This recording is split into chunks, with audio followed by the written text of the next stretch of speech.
The morning of April 12, 2024 began like any other for the urban exploration team known as Forgotten Places.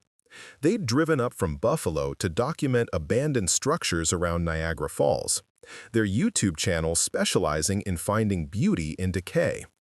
What they discovered that day in a sealed grotto behind the tourist paths would resurrect a mystery that had haunted the falls for 34 years.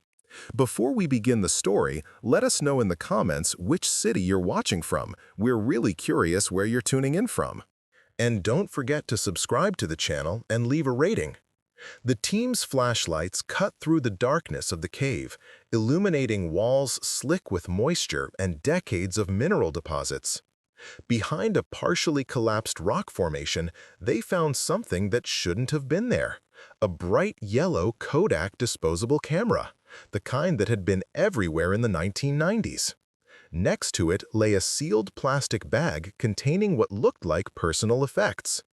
The camera's flash unit had long since corroded, but the film inside remained protected by its plastic casing. Within hours, the Niagara Falls Police Department had cordoned off the area. The items belonged to Amanda Kelly, a 22-year-old college student from Syracuse University who had vanished during a summer trip to the falls in 1990. Her disappearance had been one of those cases that haunted the tourist destination. Young woman goes missing, no body ever found, no answers for a grieving family.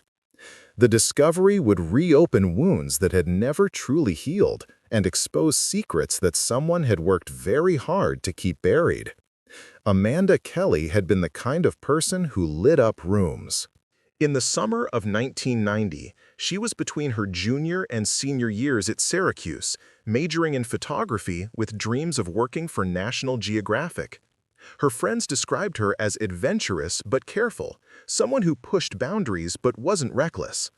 That July, she'd organized a group trip to Niagara Falls, 5 college friends looking for one last adventure before their final year of school. The group had consisted of Amanda, her boyfriend Tyler Olson, her roommate Jessica, and 2 other friends from their dormitory. They'd also connected with Heather Carlson, a woman in her late 20s who ran informal budget tours for college students. Heather had responded to Amanda's posting on a campus bulletin board, offering to help coordinate accommodations and provide insider knowledge of the area for a small fee. Tyler Olson was 23 that summer, a business major with plans to work on Wall Street after graduation. Friends remembered him as ambitious and charming, but also possessive when it came to Amanda. He'd grown up in Connecticut, old money family, and there was always an undercurrent of expectation that Amanda would eventually become the perfect corporate wife. The tension between Amanda's artistic ambitions and Tyler's traditional expectations had been growing throughout their 2-year relationship. The week before the trip, witnesses would later recall, Amanda and Tyler had been arguing more frequently. The arguments centered on their future. Tyler had been offered an internship at Merrill Lynch for the fall, and he wanted Amanda to transfer to a school in New York City. Amanda had just landed her own internship with a nature photography magazine in Colorado. Their friend Jessica would later tell investigators that Amanda had been considering ending the relationship but wanted to wait until after the trip to avoid ruining everyone's vacation. On the morning of July 15, 1990, the group had gathered at the Scrambled Diner, a popular breakfast spot just a few blocks from the falls. A tourist at the next table had a camcorder, one of those bulky VHS models that required you to rest it on your shoulder. He was filming his family's vacation and caught Amanda's group in the background, all of them laughing, seemingly without a care in the world. Amanda was wearing a bright red Syracuse University t-shirt and jean shorts, her dark hair pulled back in a scrunchie. She had her new Kodak disposable camera taking pictures of everyone at breakfast. The receipt from the diner, time-stamped 8:47 a.m., showed they'd ordered 5 breakfast specials and 1 vegetarian omelet. Amanda had recently stopped eating meat, another point of contention with Tyler, who thought vegetarianism was, in his words, just another one of her phases. After breakfast, the group had walked to the falls. July in Niagara Falls meant crowds, families with children, elderly couples on bus tours, international visitors with their own cameras clicking away. The sound of the water was overwhelming, that constant roar that made conversation difficult near the railings. They'd taken the typical tourist photos, and Heather had used her local connections to get them a group discount on the Maid of the Mist boat tour scheduled for 2 p.m. But something had shifted between breakfast and the boat tour. Jessica would later tell police that Tyler had been checking his pager obsessively. This was 1990. Cell phones existed, but were still mostly for executives and drug dealers. Most college students relied on pagers, those little black boxes that would beep and show a phone number when someone wanted you to call them back. Tyler claimed the pagers were from his father about the internship, but he seemed agitated, kept excusing himself to find payphones. The boat tour tickets were scanned at 2:15 p.m., but only 4 of the 6 were used.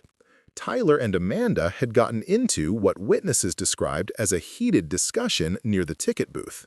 Heather had tried to mediate, but Amanda had walked away, saying she needed to clear her head. Tyler had followed her initially, but returned alone 10 minutes later, his face flushed with anger. He told the group Amanda was being dramatic and would meet them back at the hotel. This was the 1990s, before everyone had a camera in their pocket, before social media documented every moment. But tourists still took photos, and investigators would later collect dozens of snapshots from that day. In the background of a Japanese family's photo, Amanda could be seen walking alone toward Goat Island around 3 p.m. In another photo, taken by a couple from Ohio, she appeared to be talking on a payphone near the Cave of the Winds entrance, the receiver pressed to her ear, her free hand gesturing animatedly. The last confirmed sighting of Amanda Kelly came from Lauren Brooks, a 21-year-old tourist from Michigan. Lauren had been separated from her own group and was trying to find her way back to the main visitor center when she noticed Amanda near a restricted area sign around 7:30 p.m. The sun was starting to set, painting the mist from the falls in shades of orange and pink. Lauren remembered Amanda because of the bright red Syracuse shirt, but also because Amanda appeared to be arguing with someone. She was upset, Lauren would tell investigators. I could hear her voice even over the sound of the falls. She kept saying, "You lied to me, and I trusted you," but I couldn't see who she was talking to. They were standing in this little alcove, kind of hidden by the rocks. Lauren had considered approaching to see if Amanda needed help, but then her own group had called out to her, and she'd left. It was a decision that would haunt her for years, the moment when she might have prevented whatever happened next. By 8:15 p.m., Tyler was at the hotel's front desk, demanding they call the police. Amanda hadn't returned, wasn't answering her pager, and no one had seen her for hours. The desk clerk, following standard procedure, suggested waiting until morning. Adults were allowed to stay out late, after all. But Tyler's insistence, combined with Heather's knowledge of the area and her concern about the restricted zones near the falls, convinced them to contact park security. The initial search that night was limited. Park security swept the main tourist areas, checked the observation points, even looked into a few of the off-limits areas that adventurous tourists sometimes tried to access. They found nothing. The next morning, with daylight and additional resources, the search expanded. That's when they found Amanda's backpack. It was in a storage locker at the visitor center, one of those old metal lockers that cost $0.25 to use. The key was nowhere to be found, but when security cut the lock, they discovered Amanda's wallet, her pager, and, oddly, a roll of film that had already been removed from a camera. Her Kodak disposable camera was missing, as were her identification and any cash she'd been carrying. The discovery of the backpack shifted the investigation. This wasn't just a case of a young woman getting lost or having an accident. Someone had deliberately placed her belongings in that locker. Someone had taken the time to separate certain items from others. The film roll, when developed, showed photos from earlier in the day. The group at breakfast, shots of the falls, Tyler on the boat tour making a face at the camera. The last photo was time-stamped 2:47 p.m., showing Heather and Jessica posing near the railing, but Amanda wasn't in any of the afternoon shots. Miguel Hernandez entered the investigation on day 2. He was 23 years old, had been working maintenance at the park for 2 years, and volunteered to help with the search because he knew all the hidden spots where tourists sometimes ended up. He was helpful, almost eager, pointing out drainage tunnels, maintenance corridors, and old construction sites that had been abandoned when the visitor center was renovated in the late 1980s.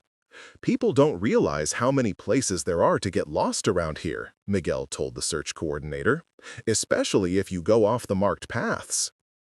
There are caves, old tunnels from Prohibition when they used to smuggle liquor across from Canada. Most of them are sealed now, but some you can still access if you know where to look." Miguel's knowledge proved invaluable. He led search teams to areas that weren't on any public maps, spaces between the tourist facade and the raw power of the falls. But despite extensive searching, no trace of Amanda was found beyond her backpack. The water was dragged, divers searched the pools below the falls, helicopters scanned the gorge. Nothing. The investigation began to focus on those last hours. Who had Amanda been arguing with in the alcove? The police interviewed everyone who'd been in the area, collected hundreds of photos from tourists, even put out a call on the local news for anyone with video footage from that day. The response was overwhelming, but ultimately fruitless. Tyler's alibi for the evening hours initially seemed solid. After reporting Amanda missing, he'd been at the hotel bar with other members of their group. Multiple witnesses confirmed seeing him there, increasingly intoxicated and upset. But investigators noticed something odd in his story. He claimed he'd been paging Amanda all evening, but the records from the payphone at the hotel showed no outgoing calls to her pager service between 6 p.m. and 8 p.m. When confronted with this, Tyler admitted he'd been too angry to try reaching her immediately. "I wanted her to come crawling back," he said, then broke down crying. Heather's movements that evening were harder to pin down. She claimed she'd been in her room making phone calls to arrange the next day's activities for the group, but the hotel's phone records showed no outgoing calls from her room between 5 p.m. and 9 p.m. When pressed, she said she must have been mistaken about the times, that maybe she'd gone for a walk to clear her own head after the stress of the afternoon's drama. As the investigation continued, more details emerged about the dynamics within the group. Jessica revealed that Amanda had confided in her just that morning about something troubling. She said she'd received a weird note under her door the night before, Jessica told investigators. It was written on hotel stationery, said something like, "I know what you did last summer."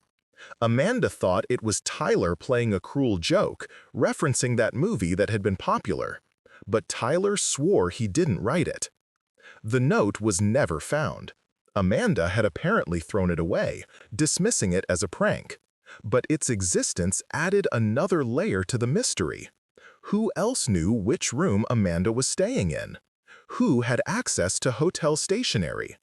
The investigation would reveal that Heather had more connections to the area than she'd initially disclosed. She wasn't just an informal tour guide. She had worked at the falls the previous summer in the visitor center gift shop. She knew the employees, knew the routines, knew which areas were checked by security and when. She'd been let go from that job under murky circumstances that the gift shop manager described as personality conflicts with other staff members. One of those staff members had been Miguel Hernandez. The revelation about Heather and Miguel's prior connection sent investigators down a new path. Employee records from 1989 showed they'd worked overlapping shifts at the visitor center. Several employees remembered tension between them, though no one could pinpoint exactly what had caused it. The gift shop manager, Beverly Patterson, recalled one incident where Miguel had complained about Heather overstepping boundaries with the maintenance areas, going places that were off-limits to retail staff.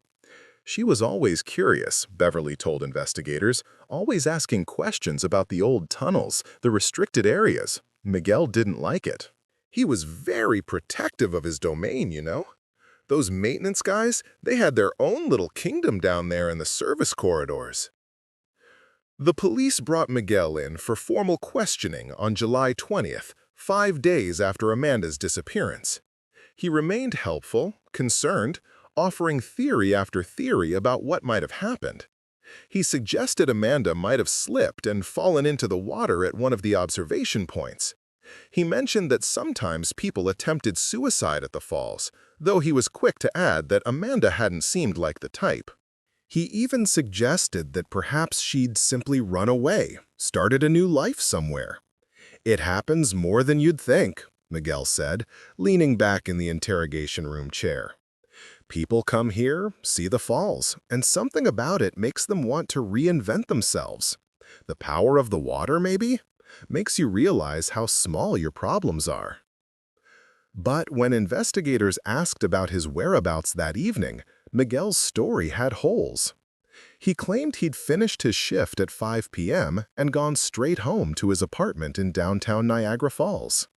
His time card confirmed he'd clocked out at 4:58 p.m., but his neighbor, Mrs. Chen, who lived in the apartment below him and was always complaining about noise, said she hadn't heard him come home until after 10 p.m. that night.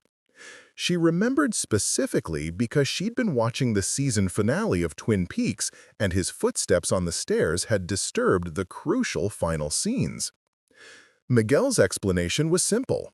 He'd gone to a bar after work, had a few beers, played some pool. The Brass Monkey, a dive bar popular with park employees. But when investigators checked, the bartender couldn't confirm Miguel had been there that night. "He was a regular, sure," the bartender said, "but July 15th? I couldn't tell you. We were slammed that whole week with summer tourists." Meanwhile, the forensics team was processing Amanda's backpack. The film roll was particularly interesting. It had been partially exposed to light, ruining several frames, but this seemed deliberate rather than accidental. Someone had opened the camera back just enough to damage specific photos. The surviving images showed nothing unusual, but investigators wondered what had been on those destroyed frames. The pager found in Amanda's backpack provided another clue. The last number displayed was unfamiliar. Not Tyler's, not any of her friends, not her parents' home in Rochester. When investigators called it, they reached a payphone in the park's maintenance building, the same building where Miguel Hernandez had his equipment locker. Tyler was brought in for another round of questioning. This time, investigators pressed him harder about the argument with Amanda. Under pressure, he admitted it had been about more than just her vegetarianism or their future plans. "She'd been getting these messages," Tyler said, his lawyer present now, "on her pager, numbers she didn't recognize. She thought I was checking up on her, having someone else page her to see if she'd respond, but it wasn't me. I told her it wasn't me, but she didn't believe me." The pager records, subpoenaed from the phone company, showed a pattern. Over the 3 days they'd been in Niagara Falls, Amanda had received 17 pages from numbers traced to payphones around the park. Always during times when Tyler was with other members of the group, establishing his innocence in at least this aspect of the story. Heather Carlson was interviewed again on July 22nd. This time, investigators confronted her about her previous employment at the park and her connection to Miguel. She became defensive, accused the police of grasping at straws. "So I worked there for a summer and didn't get along with some weird maintenance guy," Heather said. "How does that have anything to do with Amanda going missing? I was trying to help these kids have a good time. I've been nothing but cooperative." But Heather's financial records told a different story. She was in debt, significantly so. Credit cards maxed out, behind on rent, her informal tour guide business barely keeping her afloat. The $50 each member of Amanda's group had paid her was desperately needed. And there was something else, a deposit of $200 into her account on July 16th, the day after Amanda disappeared. Cash, no way to trace its source. When confronted about the deposit, Heather claimed it was from another tour group, payment in advance for a trip the following week. But she couldn't provide names or contact information. They were walk-ups, she insisted, tourists who saw my flyer at their hotel. The investigation was stalling. Without a body, without physical evidence beyond the backpack, police had no way to prove a crime had even been committed. Amanda Kelly was officially listed as a missing person, her photo distributed to law enforcement agencies across the country. Her parents, David and Linda Kelly, made tearful pleas on the local news for anyone with information to come forward. Then, on July 28th, a breakthrough came from an unexpected source. A tourist from Toronto named Robert Chang contacted police after returning home and developing his vacation photos. He'd been at the falls on July 15th, taking artistic shots of the mist and rainbows. In one photo, taken around 7:45 p.m. according to his careful notes, two figures could be seen in the background near the restricted area where Lauren Brooks had last seen Amanda. The photo was grainy, shot with a telephoto lens that compressed the perspective, but enhancement revealed Amanda's red Syracuse shirt. The other figure was partially obscured by shadows, but appeared to be wearing what looked like a park uniform. The khaki pants and green shirt matched what maintenance workers wore. Investigators showed the enhanced photo to Miguel Hernandez. His reaction was subtle but telling, a slight widening of the eyes, a momentary pause before he responded. "Could be anyone," Miguel said. "Half the staff wears that uniform. Security, maintenance, even some of the tour guides." But further enhancement of the photo revealed something else, a distinctive keyring hanging from the figure's belt. The same ornate silver keyring shaped like a miniature wrench that Miguel had been carrying when he'd been helping with the search. The police obtained a warrant to search Miguel's apartment and his work locker. The apartment yielded nothing immediately incriminating, but the locker was different. Hidden behind spare uniforms and cleaning supplies, investigators found a manila envelope containing 3 Polaroid photos. They were artistic shots of the falls from unusual angles, clearly taken from restricted areas. The photographer's shadow was visible in one, a feminine silhouette. When investigators showed the Polaroids to Amanda's roommate Jessica, she immediately recognized Amanda's artistic style. "She was always looking for unique perspectives," Jessica said. "She hated taking the same tourist photos everyone else took." But how had Miguel gotten these photos, and why had he hidden them? The answer came from an unexpected source, Miguel's ex-girlfriend, Donna Reeves. She'd seen the news coverage and came forward with information. She and Miguel had dated briefly in 1989, breaking up just before Heather started working at the visitor center. Miguel had this thing about showing people the hidden parts of the falls, Donna told investigators. He'd take women he was interested in on these private tours, show them places tourists never see. He called it his special treatment. He took me once to this cave behind the falls. It was beautiful, but also creepy. The way he talked about it, like it was his secret kingdom or something. Donna revealed something else crucial. Miguel had become obsessed with a tourist the previous summer, a young woman who'd reminded him of his high school girlfriend who died in a car accident.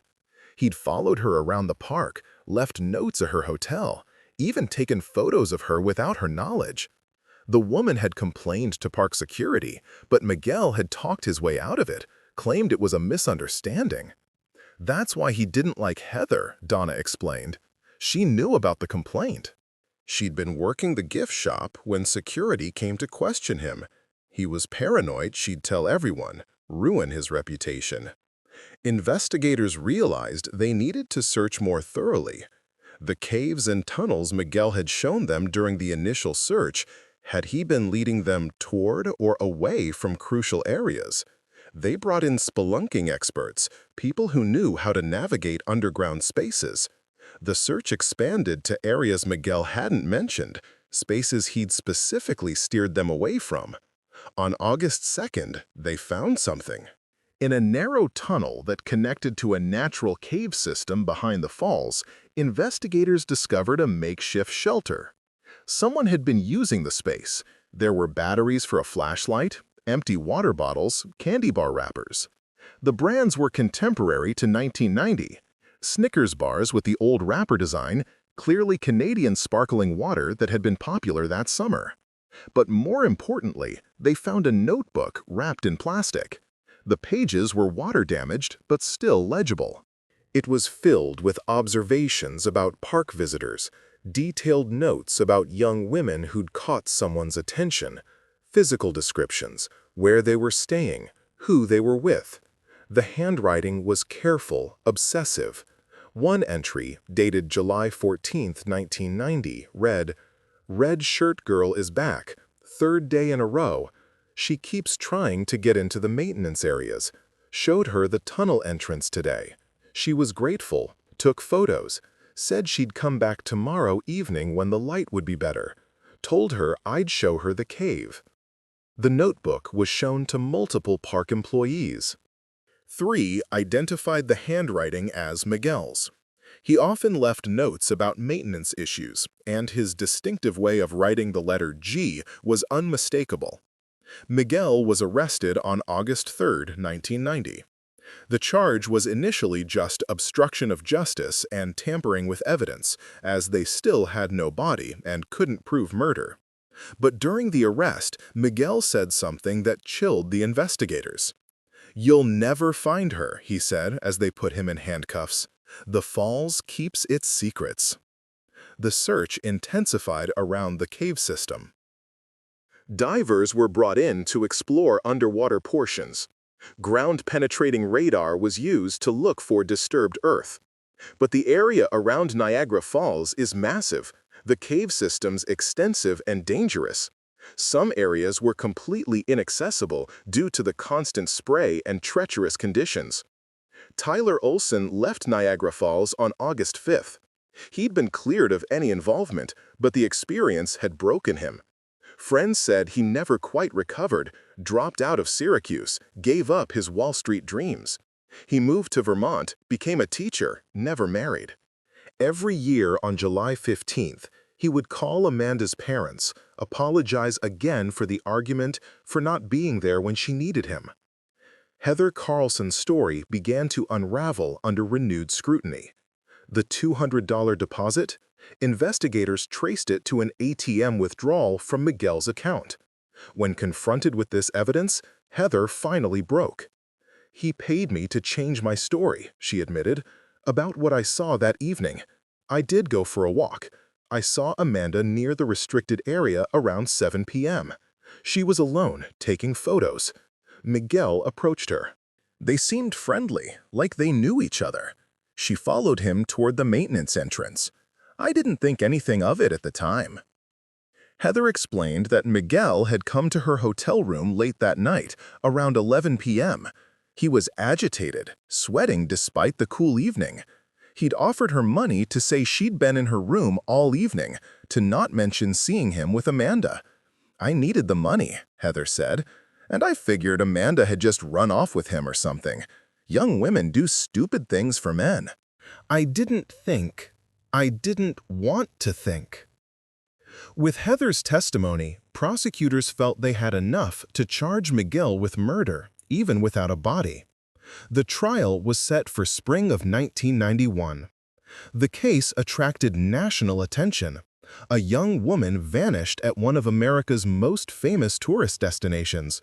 A park employee with a history of obsessive behavior. A cave system that might hold secrets forever. But as the trial date approached, Miguel's behavior in jail became increasingly erratic.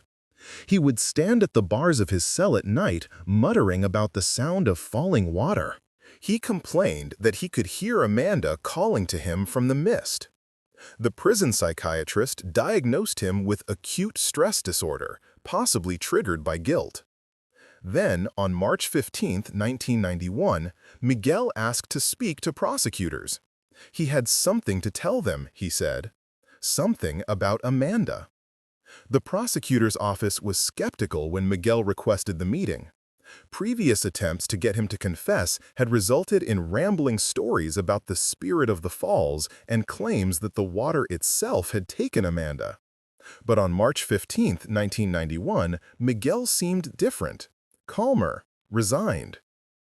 "I want to make a deal," Miguel said, his lawyer present. "I'll tell you everything, but I want it in writing that I won't get the death penalty." New York didn't have the death penalty in 1991, a fact Miguel's lawyer quickly pointed out. What Miguel really wanted was a guarantee he wouldn't be transferred to federal custody, where capital punishment was possible if Amanda's body was found across state lines in Canada. The prosecutors agreed.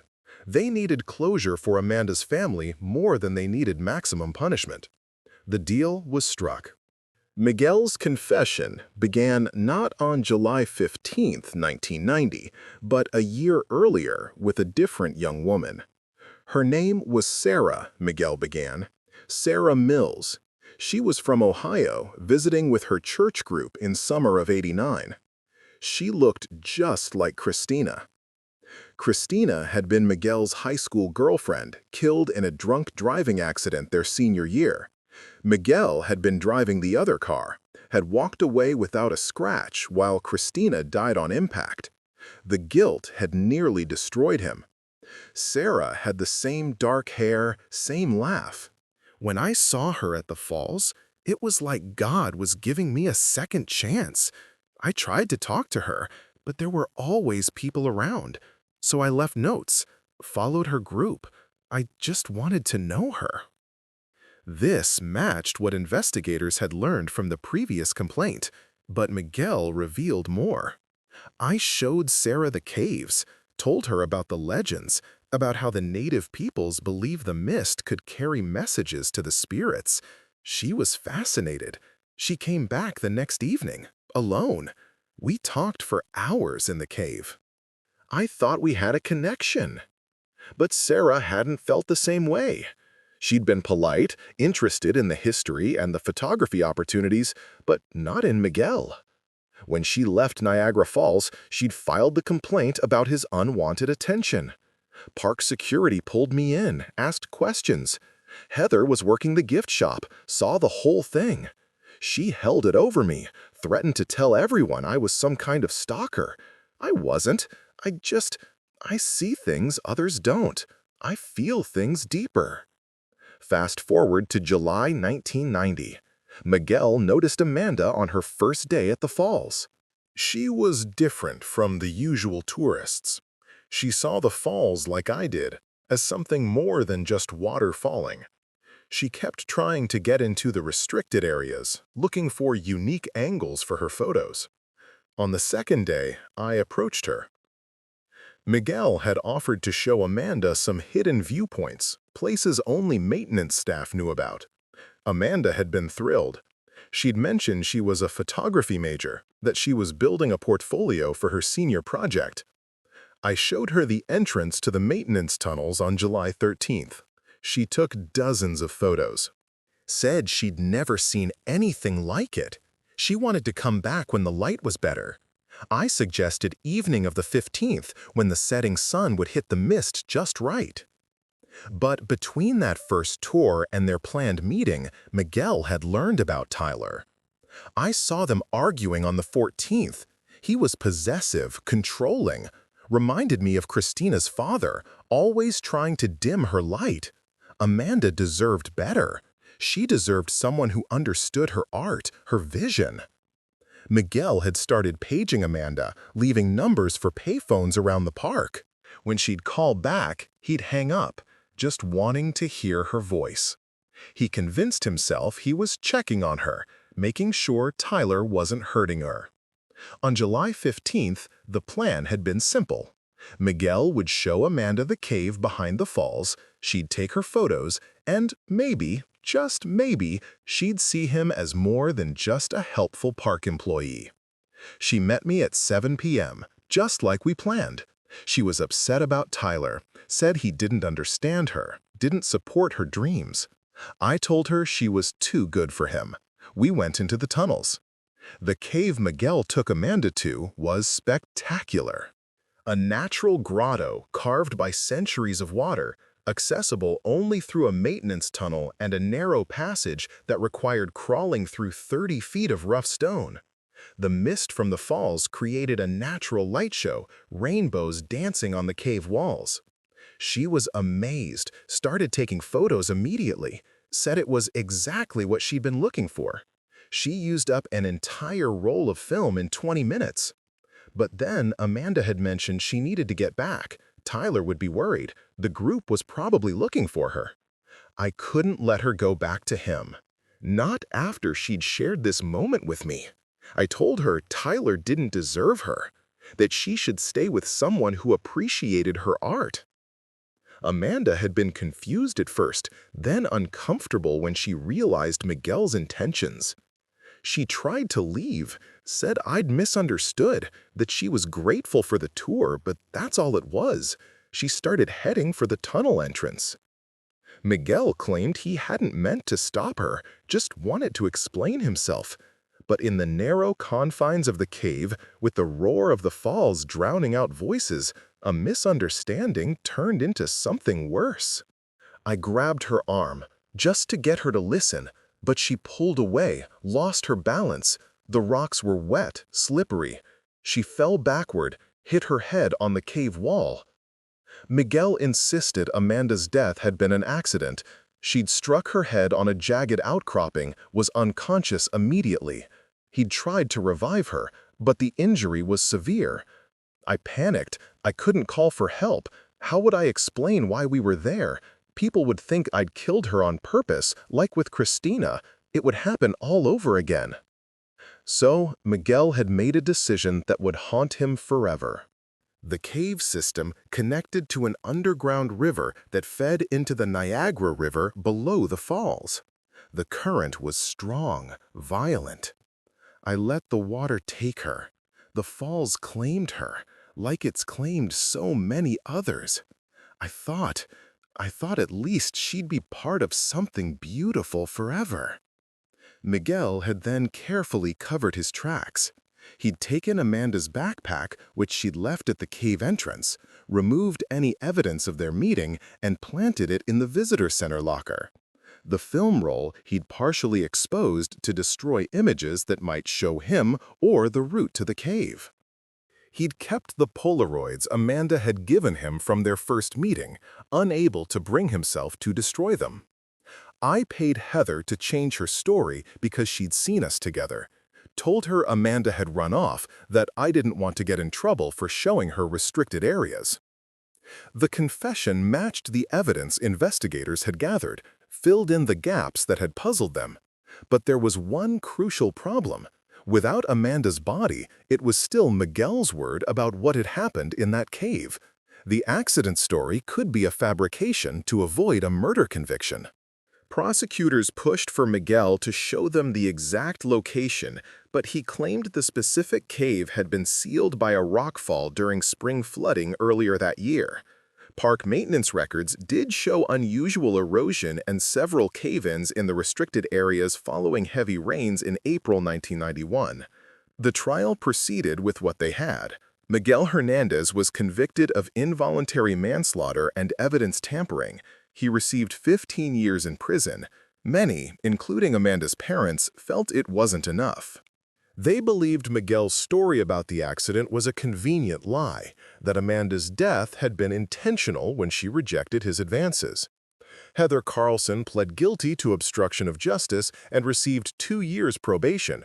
Her tour guide business collapsed, and she left Niagara Falls, moving to Florida, where she disappeared into anonymity. Tyler Olson testified at the trial, breaking down on the stand when he described his last argument with Amanda. "I should have followed her," he said, "should have protected her. I failed her when she needed me most." The case became a cautionary tale about tourist safety at major attractions. Niagara Falls implemented new security measures, sealed off more restricted areas, and increased surveillance of park employees. Background checks became mandatory, and any complaints about inappropriate behavior were taken seriously. Miguel served 12 years of his sentence, released early for good behavior in 2003. He was banned from ever working at any national or state park. He moved to Buffalo, worked in a warehouse, lived quietly. Those who knew him said he never spoke about his time at the falls, but neighbors reported he couldn't stand the sound of running water, not even a shower. He'd take baths instead, in complete silence. For 33 years, Amanda Kelly's body remained missing. Her parents held a memorial service every July 15th at the falls, dropping flowers into the water. They never gave up hope that somehow, someday, Amanda would be found. The 2024 discovery by the urban explorers changed everything. The cave they'd found wasn't on any official park maps. It had been sealed since the 1940s, according to park records, but recent seismic activity had opened a small fissure. Inside, along with Amanda's camera, they'd found human remains. The medical examiner confirmed through dental records it was Amanda Kelly. She'd been there all along, less than 200 yards from where tourists took photos every day. The positioning of the remains suggested she'd been carefully placed, not washed there by water. The skulls showed trauma consistent with a blow, but also signs of strangulation that Miguel had never mentioned. Most damning was what the developed film from Amanda's camera revealed. The last 3 shots taken in the cave showed Miguel. In the first, he was smiling, posing for her. In the second, his expression had changed, darker, angrier. The third photo was blurred, as if the camera had been dropped or thrown. Miguel Hernandez was arrested again in 2024, now 57 years old. Advances in forensic science revealed evidence that couldn't have been detected in 1990. DNA under Amanda's fingernails. Fiber evidence from a specific type of rope used by park maintenance. The truth was worse than even prosecutors had suspected. Amanda had fought back. The defensive wounds, invisible until modern scanning technology examined the remains, told a story of a young woman who hadn't gone quietly. She'd scratched, fought, tried desperately to escape. The accident story had been a complete fabrication. In his second confession, older and perhaps tired of carrying the secret, Miguel admitted the truth. Amanda had rejected him, called him creepy, threatened to report him like Sarah had. In his rage at being compared to a stalker, at being rejected again, he'd attacked her. "She was supposed to understand," Miguel said. "She was supposed to be different, but she was just like all the others. They take what they want, the tours, the photos, the special access, then they leave. They always leave." The second trial was swift. Murder in the first degree. Life without parole. Miguel Hernandez would die in prison, the falls forever out of reach. Amanda's parents, now in their 80s, attended every day of the trial. When the verdict was read, Linda Kelly spoke to reporters. Amanda loved beauty and adventure. She saw the extraordinary in ordinary places. That someone would use her curiosity and passion against her, would turn her love of art into a trap, it's the cruelest irony. But Amanda's spirit was never lost. Every photo she took, every life she touched in her 22 years, that's her real legacy. Not how she died, but how she lived. The cave where Amanda was found was permanently sealed in 2024, but not before her family held a private ceremony inside.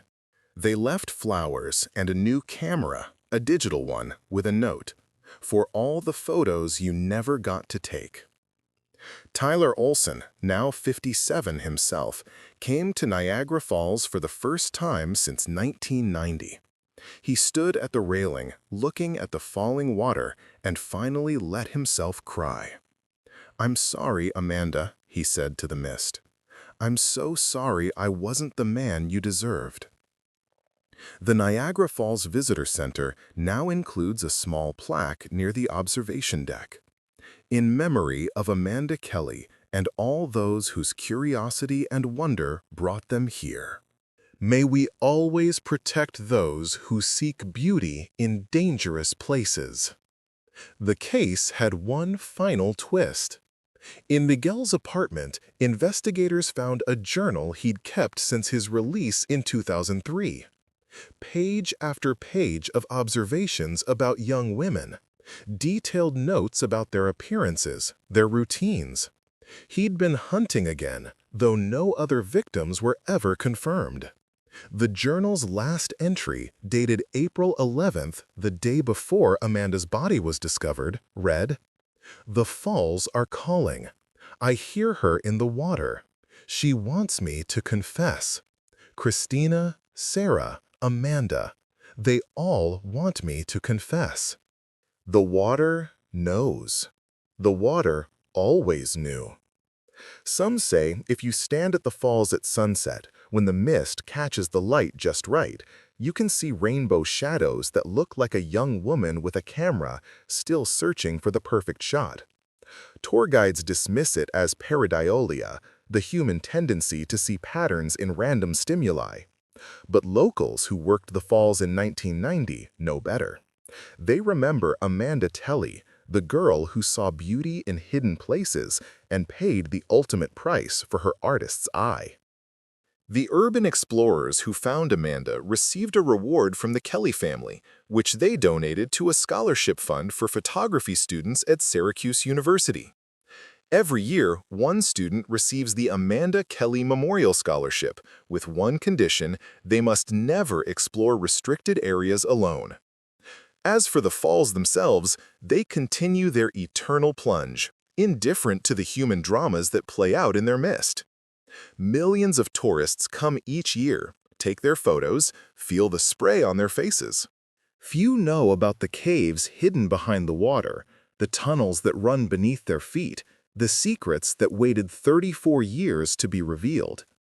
Miguel Hernandez remains in Attica Correctional Facility, where guards report he spends his days staring at the single photo he's allowed to keep, a postcard of Niagara Falls. He's never had a visitor, never requested parole hearings he knows he'll never win.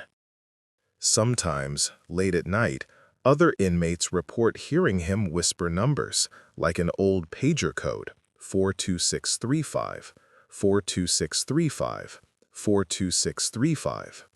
When decoded on a phone keypad, it spells out HANGL,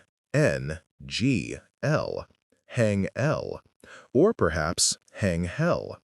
Only Miguel knows for sure, and he's not telling.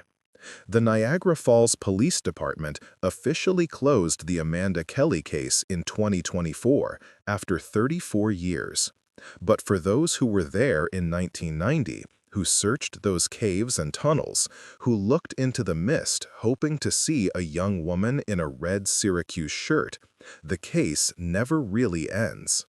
It lives on in the sound of falling water, in the rainbow light of sunset through spray, in the knowledge that sometimes the most beautiful places hide the darkest secrets. Amanda Kelly was 22 years old when she disappeared. She would have been 56 in 2024, might have had children, grandchildren, a lifetime of photographs capturing beauty in unexpected places. Instead, she remains forever young in the memories of those who loved her. A reminder that curiosity and trust, those most human of qualities, can sometimes lead us into the shadows where predators wait.